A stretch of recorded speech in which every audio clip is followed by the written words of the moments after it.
River is an institution dedicated to providing financial products and services to harness the transformative possibilities of Bitcoin. Alex brings his deep expertise in software engineering, information security, and Bitcoin to River, where he oversees investor relations, corporate strategy, and engineering. Alex holds a master's in computer science from Stanford, where he actually helped teach the first Bitcoin class. How cool. So everyone, welcome Alex.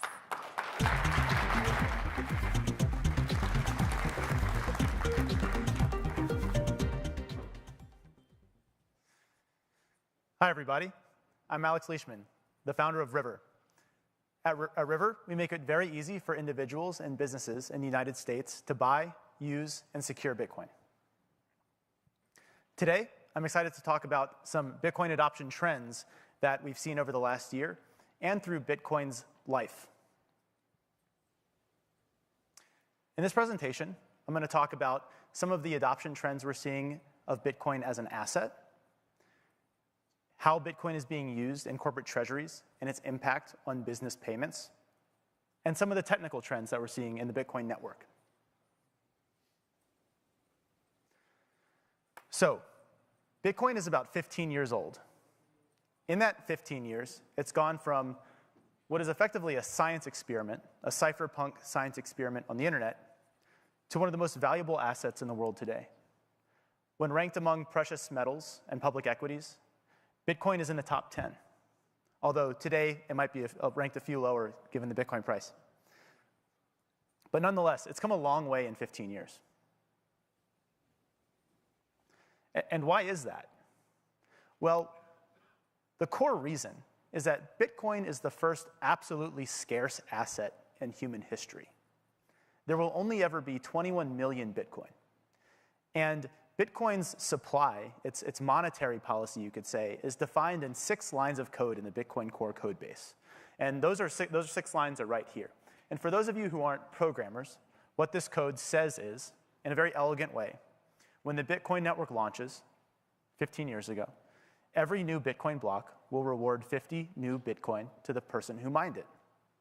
And then, every 210,000 blocks, or about every 4 years, that amount of new Bitcoin rewarded will be cut in half. It just takes a very few lines of code to actually define this. And if you plot that out on a chart, this is what it looks like. The gold line is the amount of Bitcoin in circulation over time. We're at 2024, and at this point, most Bitcoin has been mined. 19.6 million out of 21 million Bitcoin has been mined to date, meaning there's only about 1.4 million Bitcoin left to mine. And what that means in inflation rate terms is in the red line. So the inflation rate is asymptotically going to 0. And this is the core of why more and more people have been attracted to Bitcoin. It's the first asset in human history that behaves like this. So who owns this Bitcoin? Who are the actors that have accumulated Bitcoin over the years, and what does that look like today? So we've done some research here and put together this graphic. And I'll just highlight a few important things. About 12 million Bitcoin, the largest amount of Bitcoin in this graphic, is owned by individuals. People like me and you, people who have bought Bitcoin since the very early days, people who just bought Bitcoin for the first time yesterday. Some of these people have Bitcoin in their own self-custody. Some of these people, actually most of them, are holding it on some exchange like River, like Coinbase. And this is really the largest segment of owners of Bitcoin. The second largest chunk of Bitcoin has actually been lost forever. That might come as a surprise to some of you, but we estimate that about 3.7 million Bitcoin is lost forever. And the reason this is the case is that in the early days, Bitcoin was not very valuable. It was kind of an experiment, and a lot of people played around with it and didn't back up their wallets, got a new laptop, lost their old one, and the Bitcoin that was in those wallets is gone forever. So the amount of actual Bitcoin that is available long term is substantially less than 21 million Bitcoin. And then we have businesses, funds, and ETFs, and governments, these large institutions, these blue and black bars. These bars have gone from virtually nothing to where they are today, and they are continuing to grow. And that's a very fascinating trend that I'll dig into a bit more here. And then lastly, I just wanted to point out miners. Miners own, we estimate, about 700,000 Bitcoin. And the reason miners don't own more Bitcoin, since miners are the ones who are creating the Bitcoin, is that they actually have to often sell that Bitcoin to pay for their operating expenses. And they end up selling to individuals and businesses. But since miners are the most upstream player in the Bitcoin space, let's talk about them first. Those are the people that create the new Bitcoin. So what have we seen in mining trends over the years? So this is a bar chart breaking down the types of miners and the amount of Bitcoin that these types of miners have ever mined over the whole history of the Bitcoin network. And something obviously stands out. The vast majority of Bitcoin in the last 15 years has been mined by solo miners, unknown players, hobbyists, people just running the mining software on their laptop. Because in the very early days, when the block reward was the highest, and it was the easiest to mine Bitcoin because not that many people were doing it. So lots of people were coming in and playing around. And then as people clued into the scarcity of this asset and it started getting more and more valuable, mining became increasingly competitive. People started pooling their hash rate together. And mining became a much more institutionalized sort of business. The mining operations became big institutional data centers. And over time, these pools started mining the Bitcoin. Pools like F2 Pool, Ant Pool, Foundry. Now, that's not very visible in this chart because this chart is Bitcoin denominated. But if we actually switch this chart around and plot the dollar value of Bitcoin ever mined, it shows a very different trend. The biggest miners today have mined the largest dollar value of Bitcoin over the years. The biggest players today in the Bitcoin mining space are Ant Pool, F2 Pool, Foundry, via BTC, names that some of you may recognize. They're getting increasingly large. And these players have mined tens of billions of dollars of Bitcoin. The pools themselves are the ones that are coordinating the hash rate, and then the actual mining operations pointing their hash rate at these pools are also becoming increasingly institutionalized. In fact, the largest mining operations in the world are now public companies in the United States. So we've seen a lot of institutionalization in mining. That's really the takeaway, and that trend is not slowing down.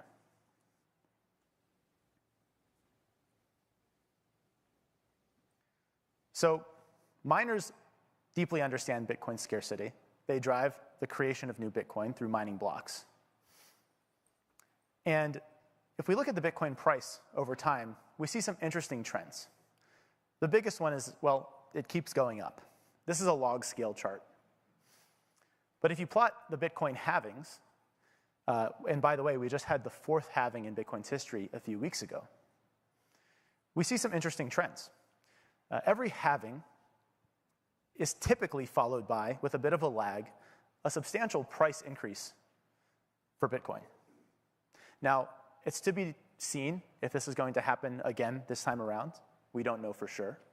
We've already seen a pretty big price uptick this year going into the halving in the expectation of the reduced supply coming onto the market, and for some other reasons. But Bitcoin price is really the coordination mechanism for the actors in the Bitcoin network, and it's an important thing to pay attention to. So in the first part of this year, we've seen a pretty big price uptick, as I'm sure you've noticed.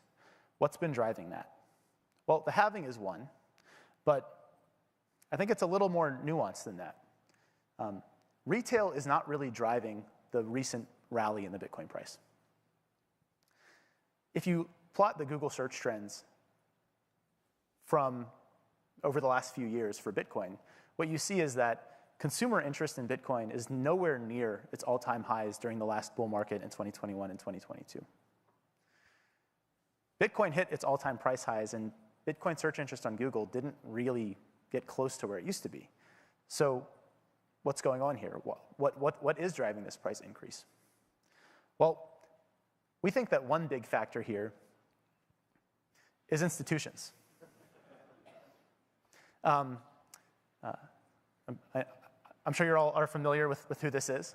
Michael was one of the first big business leaders to point to Bitcoin as an asset and say, this is something that we should pay attention to, and here's why. And he's done an incredible job at articulating the why for people running businesses and for institutions. However, in 2020, when MicroStrategy first started buying Bitcoin, which was the start of probably the largest dollar cost average of Bitcoin in history, not everyone was convinced overnight. It took years and years for this trend to materialize and for more and more businesses to understand that this made sense for them. Because as this bet has paid off for MicroStrategy, it gets more and more attention from other people running businesses. And the proof is in the pudding here. Between May of last year and this month, there's been a 43% increase in the amount of Bitcoin held by public companies. For private companies, it's a little bit more complicated because we don't know the financial situations of private companies by definition. But we do know a floor. From self-reported Bitcoin holdings of private companies, the total ownership of Bitcoin for private companies has increased 12%. But realistically, that's an absolute floor. It's probably a multiple of that. And we've seen this at River. At River, we serve over 1,000 business clients. These range from the smallest companies, like a hot dog stand, to large family offices. And although we have high variance in the size of business clients we serve, we've seen some interesting trends in just the averages of the balances held with us. In just the last year alone, the average Bitcoin balance held by businesses at River has increased 60%. It's gone from about 2.5 Bitcoin to an average of 4 Bitcoin. And the dollar value has increased even more than that because of the price increase. So this trend is real. More and more businesses are not only buying Bitcoin, but they're buying more of it. And it's not only businesses. Governments have started paying attention as well. Nayib Bukele, the president of El Salvador, noticed around the same time MicroStrategy started buying that maybe countries should start paying attention to this. Initially, he got a lot of pushback. People were laughing at him. But they're not laughing anymore. This has paid off pretty well for El Salvador. Not only financially are they pretty cleanly in the money, but this has also helped turn around El Salvador's brand. I think before El Salvador started buying Bitcoin, most people knew of El Salvador, who knew what that country was, had heard about it for the wrong reasons, for crime, for gang violence, et cetera. And now when they hear about El Salvador, they think about Bitcoin or sort of a forward-thinking leader.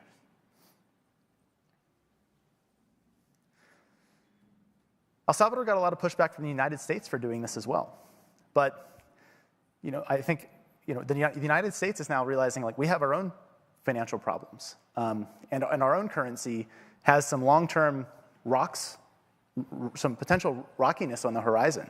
Both political parties don't agree on much, but what they do agree on is spending a lot of money. And our national debt is now rising by about $1 trillion every 100 days. And these numbers are so big, they don't really feel like they mean anything at this point.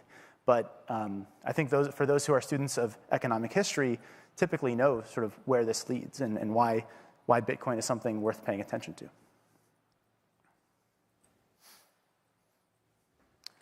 So it's not only operating companies buying Bitcoin. A big new door opened up this year. The first Bitcoin ETFs in the United States were approved and launched in February. This was the final door to be opened for institutional capital. A lot of institutional capital needs securitized wrappers around the assets that they buy. It fits in very well to the financial system. They can borrow against it. Their whole financial structure is set up to use these kind of assets. And now that Bitcoin is available in an ETF, a lot more institutional capital is able to accumulate this asset. And we've seen this already. Within a few months of launch, the Bitcoin ETFs have accumulated almost 1 million Bitcoin to date. And if we extrapolate this trend, which may or may not be a valid thing to do, we'll see how things keep going here. But by next February, Bitcoin ETFs might own about 7 to 8% of the total Bitcoin supply. And you'll hear a lot more from the ETF players tomorrow. May 15th is a big day. On May 15th, we'll actually see who some of the biggest owners of these Bitcoin ETFs are. People who own over $100 million or institutions who own over $100 million of these ETFs need to report to the SEC. And that will be some very interesting information to know who's been buying these Bitcoin ETFs in large quantities. I've heard there will be some surprises. So definitely something to pay attention to is these blue bars, businesses and funds and ETFs. We think that the trend will continue, that these entities will keep buying Bitcoin from the individual holders. And this will be a big factor in the Bitcoin market over the year to come. So let's talk a little bit more about what it means to buy Bitcoin in a company. Like if you're running a company, who's doing this and why, and what are the challenges?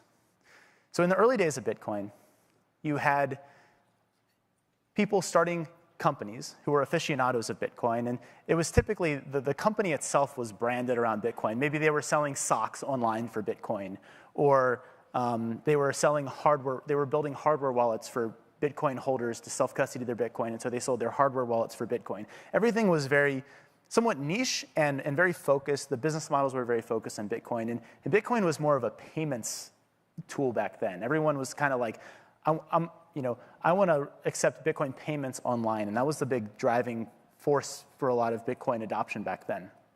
But it was a very niche thing. And those were like the first companies that started actually holding and using Bitcoin. But it's hard to build these new companies, and there's a very small market. So that wasn't going to be sort of what led to Bitcoin's widespread adoption. And so now we're in a phase where the companies adopting Bitcoin are just normal operating companies. And we're finally getting over this hump of sort of the challenges and the reasons that they weren't adopting Bitcoin before. It was difficult to prioritize Bitcoin on their roadmap, and it was hard to update their legacy systems. These challenges are increasingly being solved, and companies like MicroStrategy have helped set the framework and showed business leaders how they can do this in a relatively straightforward and easy way. Additionally, a big trend that we're seeing is the quote-unquote normal companies buying Bitcoin are typically operated by somebody who personally believes in Bitcoin. And so as more individuals start believing in Bitcoin and buying Bitcoin for themselves, their next logical step is to buy Bitcoin for their businesses. And so because they're a business leader, they're able to push through some of these challenges that come with adopting Bitcoin for a company. And they're almost always adopting Bitcoin as a treasury asset. Sometimes they want to use Bitcoin for payments, but we've really seen that the product market fit for Bitcoin for most business clients has been as a treasury asset. And the interest in using it as a payments, as a mean of online payments is a much smaller segment of the market. And then the biggest addressable market, the vast majority of companies still don't have Bitcoin today. And there's a lot of reasons for that, but a big one is there's a lot of company politics that block putting Bitcoin in your balance sheet. And so if your company today is not run by sort of an orange-pilled, you could call it founder or dictator, it can be quite tricky to get anything to happen with Bitcoin. And that's the next step. That's the next wave of companies that will inevitably adopt Bitcoin as it becomes more normalized, as it becomes easier, and as it becomes less of a sort of political fight at a company because it becomes the obvious thing to do with your treasury.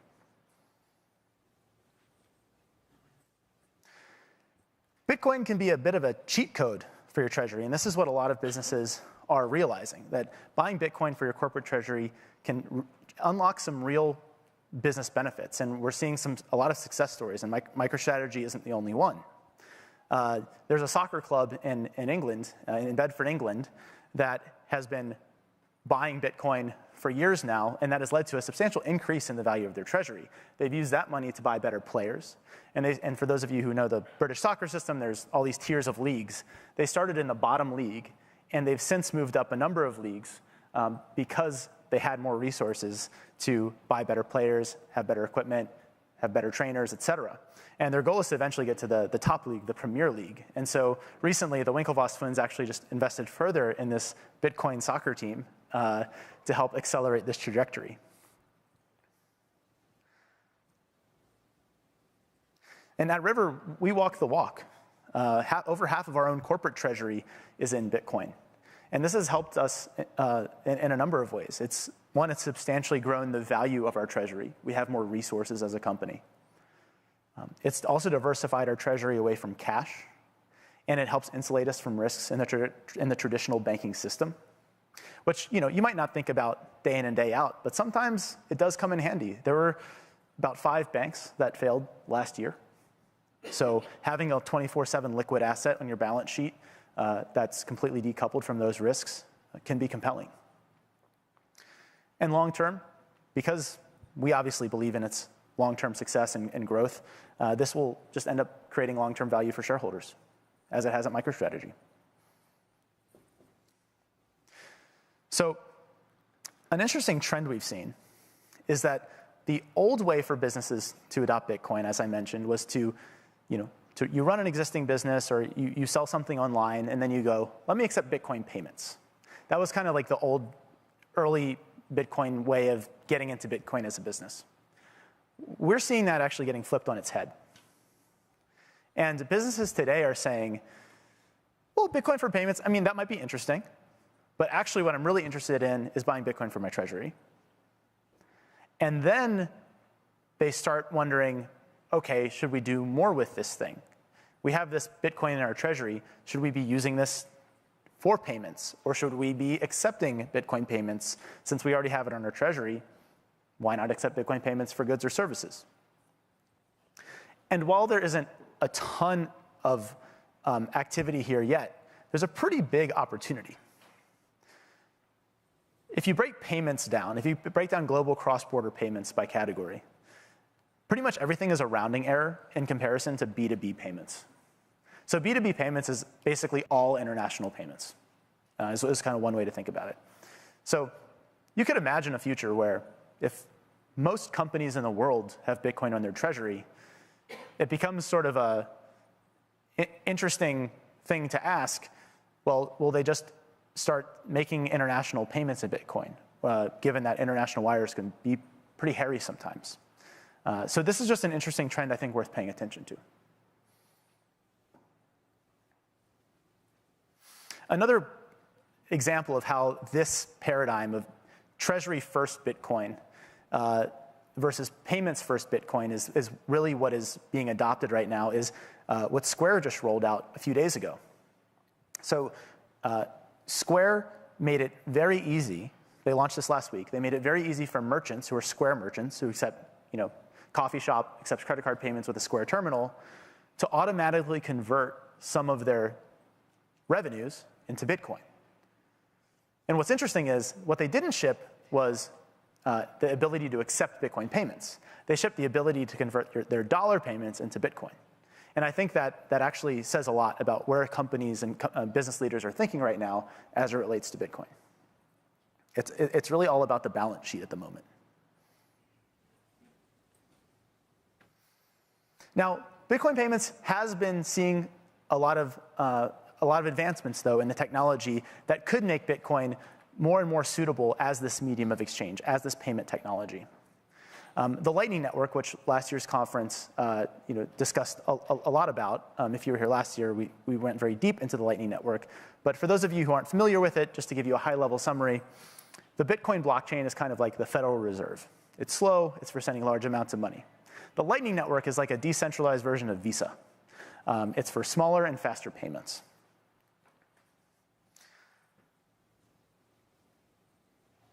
And that's seen a lot of growth as well. In the 2 years between August 2021 and August 2023, we estimate that there was about a 1,200% increase in the number of monthly payments on the Lightning Network. We haven't yet run the data for this year, but we'll be launching another Lightning report, which we do annually at the end of this year as well. So stay tuned for that.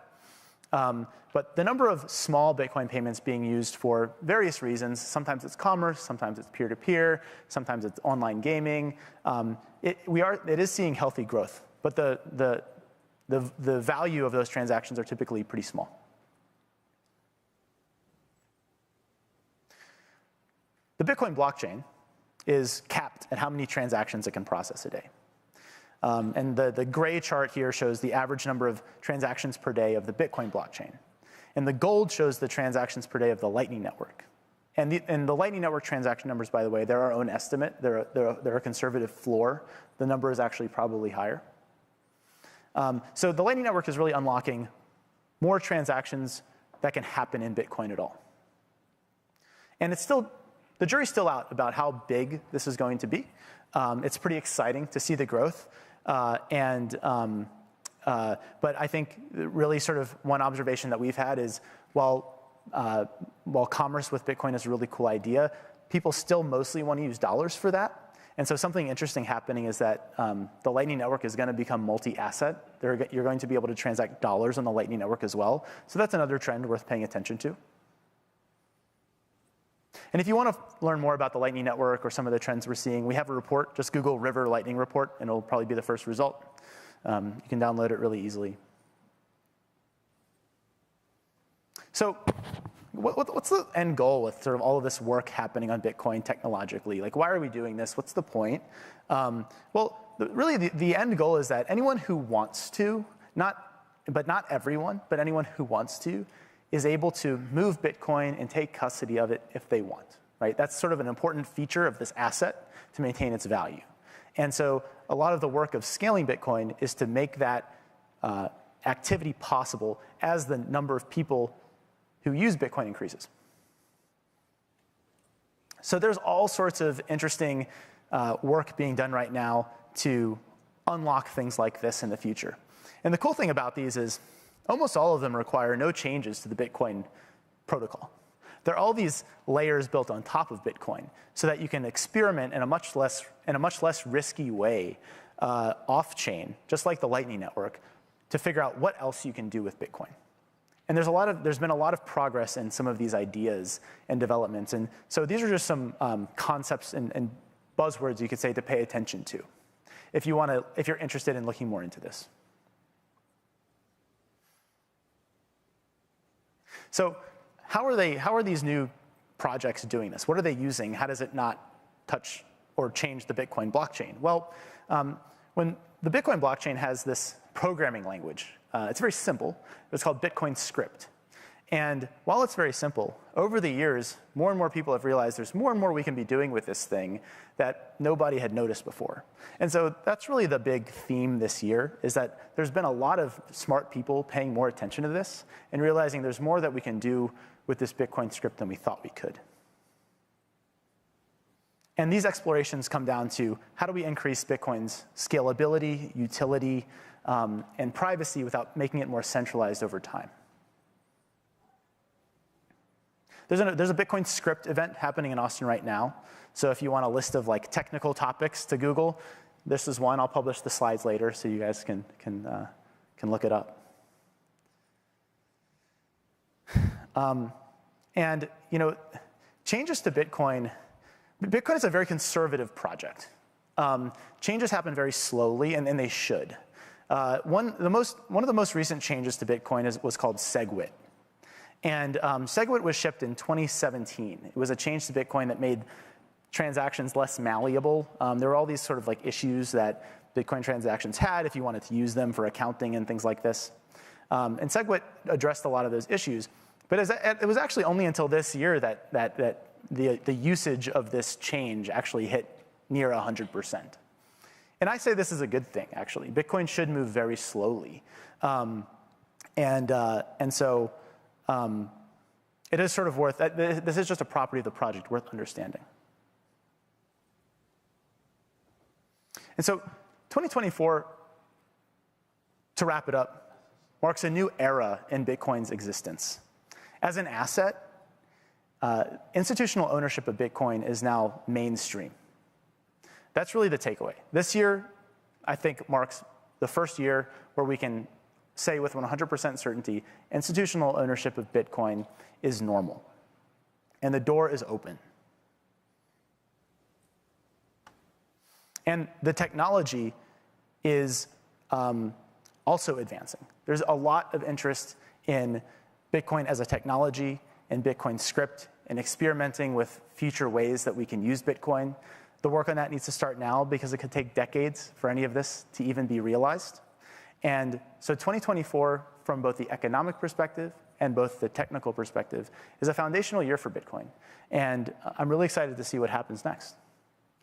That's it. Thank you.